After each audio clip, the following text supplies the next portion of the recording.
So when I got to know about this summit, I started counting the number of I's. Innovating, involving, inspiring, integrating individuals, the 5 I's. And I could find 3 stories. I did some research on the topic because I'm not a HR professional per se, but HR is of course a very, very integral function of any management. So I started doing some research, and it was based on some of my own experiences in the country and some of the international experiences that I found on some research journals.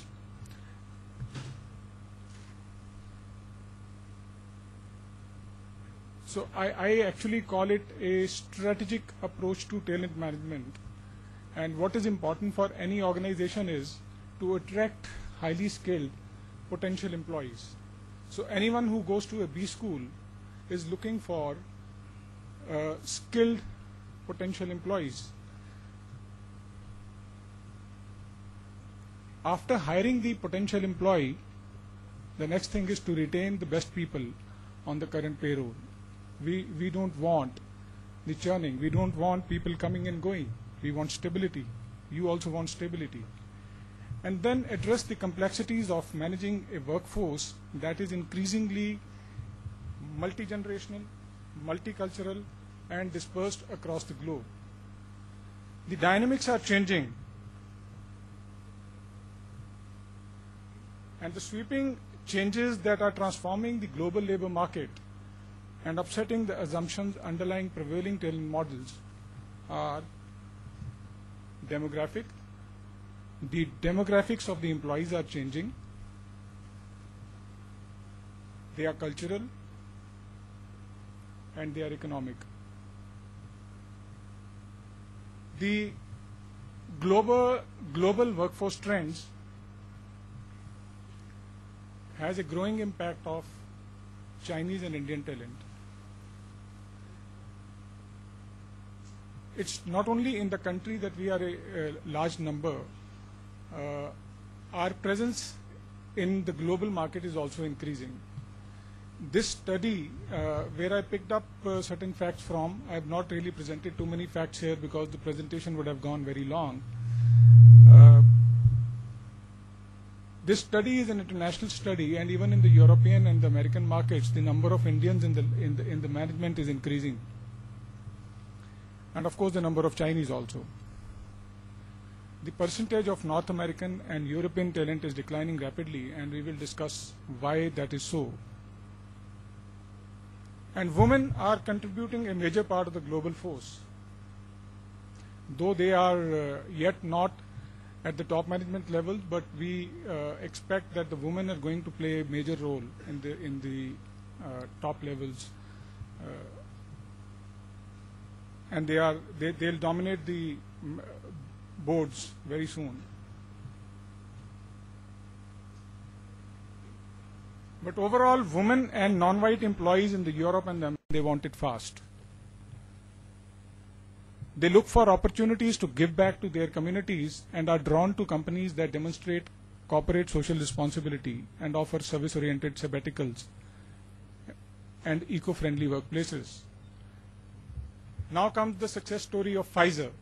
The second story, how a company understood these changes in the composition of the workforces and what they want and what they did to succeed. In late 2008, Pfizer launched Global Access Initiative, a program intended to improve healthcare for the working poor. It was commercially viable, socially responsible, and sustainable over the long term. And in the pilot phase, Pfizer is partnering with Grameen Health, an affiliate of Grameen Bank, to improve access to healthcare services through rural Grameen clinics in Bangladesh.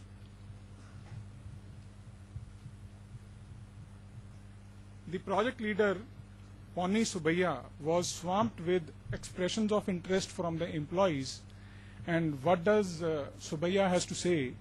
He says, employees wrote to me from all functional divisions within Pfizer, whether it was research, marketing, manufacturing, operations, the auditing group, telling me how happy they were to see Pfizer involved in this area and how it made them proud to be part of this company.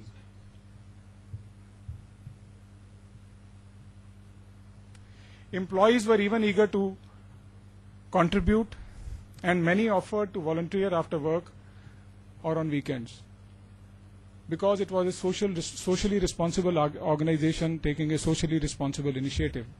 It involved the people. They felt happy and proud about the company. These are different ways. The times are changing, so companies are changing their strategies to involve the workforces in different ways. I'll not take long. I've been given 5 more minutes, and I see that probably it's becoming a little boring because it's getting too academic. What is the implication? The generational and demographic shifts have transformed the global workforce, creating an unprecedented and urgent set of challenges for CEOs and talent managers. Employees need to create tailored value propositions that appeal to the complex needs and preferences of a diverse talent pool. And projects that deliberately engage the vast passion and potential of Gen Y, or off-ramp and on-ramp career paths that allow highly qualified women to take time off for family obligations without sidelining their opportunities for promotion and greater responsibility. So these are the kind of initiatives that companies are taking to keep the workforce involved. Companies also need to update incentive systems, benefit packages, succession planning, and career models to enable all their diverse talent streams to perform at their best, keeping these considerations in mind, primarily of the Gen Y, primarily for you.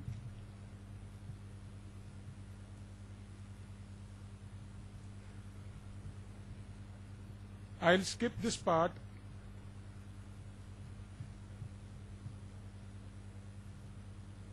and talk of another story, the last one on my list of Time Warner.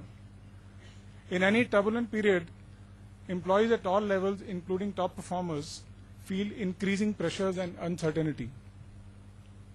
What happens is when companies downsize, we were hearing from Mr. Siddiqui about not downsizing in Maruti Suzuki, but a lot of companies did downsize during the period of recession. And during such times, when leaders don't provide accurate and timely information, people start to assume the worst. Time Warner broke this pattern and announced a restructuring that involved streamlining its operations. They had to downsize also as part of the restructuring.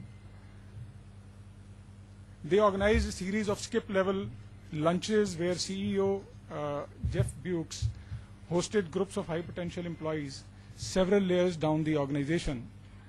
These lunches, skip level is he skipped 2 or 3 levels or 4 levels and met people over the lunches, but they were all senior management guys. And a lot of the employees who were targeted were high performers. They were connectors and influencers who did not have regular access to the top leadership of the company. Both the sides understood the importance of the lunches because a lot of important feedback flowed from one side to the other.